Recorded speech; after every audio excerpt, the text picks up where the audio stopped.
আজ আমার রান্নাঘরে তৈরি হবে মটনটা আমি কেটে ধুয়ে নিয়েছি পেঁয়াজ কুচিয়ে, আদা রসুন বেটে নিয়েছি, টক দইটা জল ঝরিয়ে রেখেছি। মটনটা আমি সিদ্ধ বসিয়ে দেব। দিয়ে দিলাম জল,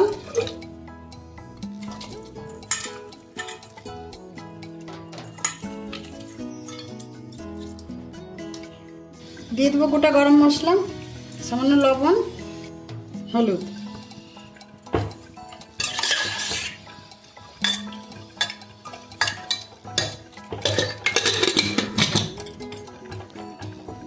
তিনটে ছিটি দিয়ে নামিয়ে নেব। কড়াই গরম হয়ে গেছে, দিয়ে দেবো সরষের তেল,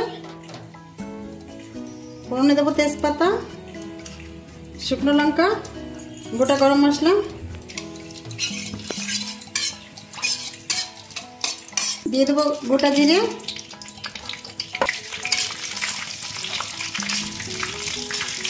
দিয়ে দেবো পেঁয়াজ কুচি। রবিবারে সবার ছুটি থাকে, কিন্তু আমাদের মেয়েদের কোনো ছুটি থাকে না। সংসারে বয়স যত বাড়ে আমাদের কাজও তত বেড়ে যায়। আজ রবিবার, কোনো ছুটি নেই আমাদের।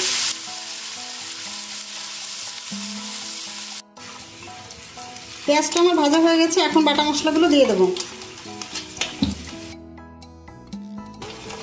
আদা রসুন বাটা,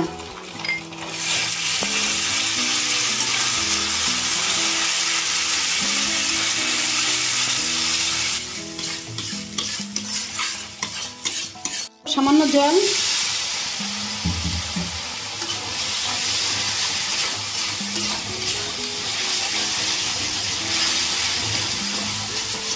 এখন আমি দিয়ে দেবো জিরের গুঁড়ো, ধনের গুঁড়ো, লঙ্কার গুঁড়ো, হলুদ, কাশ্মীর লাল লঙ্কার গুঁড়ি, লবণ। এবার আমি মশলাটা ভালো করে কষিয়ে নেব।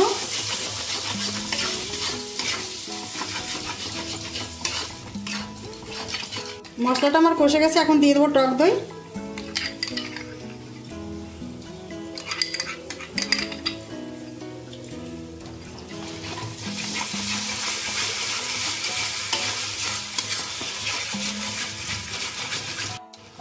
দিয়ে দেবো বাটি ধোয়া জলটা।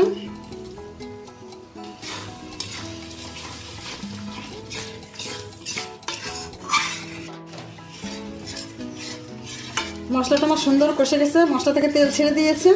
এখন আমি মটনটা দিয়ে দেব।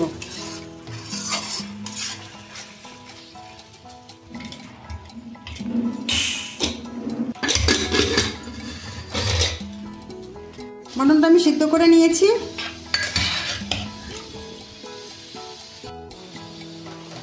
এবার মটনটা আমি দিয়ে দেবো জল সমেত।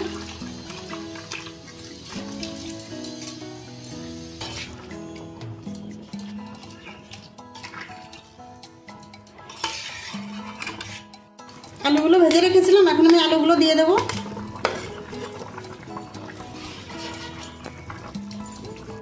মাংসটা আমি ঢেকে রান্না করব, ঢেকে দিলাম।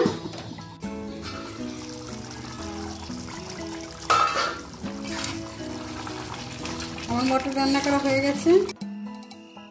এখন দিয়ে দেবো গরম মশলা, ধনেপাতা,